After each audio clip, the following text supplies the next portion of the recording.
Студентите од факултетите за историја и археологија од универзитетите Гоце Делчев Штип и од Универзитетот Свети Кирил и Методи Скопје денеска имаа првата студентска научна конференција, на која 13 студенти од двата универзитети ги презентираа своите истражувања од областа на археологијата и историјата.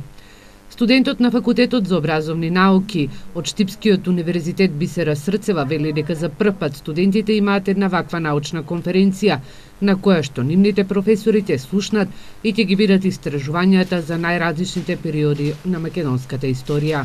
На конференцијата застапени се сите историски периоди, бидејќи имаме вклучено и студенти по археологија, имаме и презентации од праисторијата, тоест период на праисторијата, потоа секако имаме неколку презентации за античкиот период, средновековниот период и секако современиот период, како и презентации кои што се однесуваат на сите оние кои даваат еден приказ и ги сублимираат сите оние истражувања кои што се случиле во македонската историографија.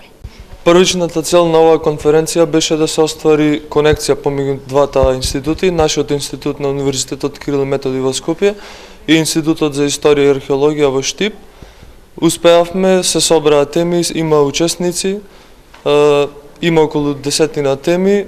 Се надеваме дека идните генерации ќе продолжат оваа традиција. Универзитетскиот професор на Факултетот за образовни науки, катедра за историја и археологија Трајче Нацев забележува дека денеска виделе и слушнале интересни истражувања од страна на студентите, а при тоа користејќи ги публикациите, архивите, библиотеките, резултатите од археолошките истражувања, кои ги прават уште во првата година.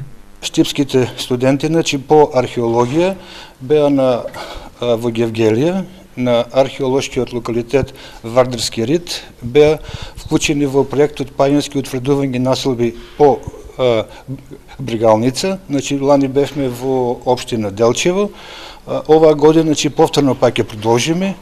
Студентите забележуваат дека ваквите научни конференции покажуваат дека тие сакаат да истражуваат во делот на историјата и археологијата. Нивните истражувања ќе бидат објавени во електронски зборник, кој ќе биде објавен и достапен за јавноста за да се прочита.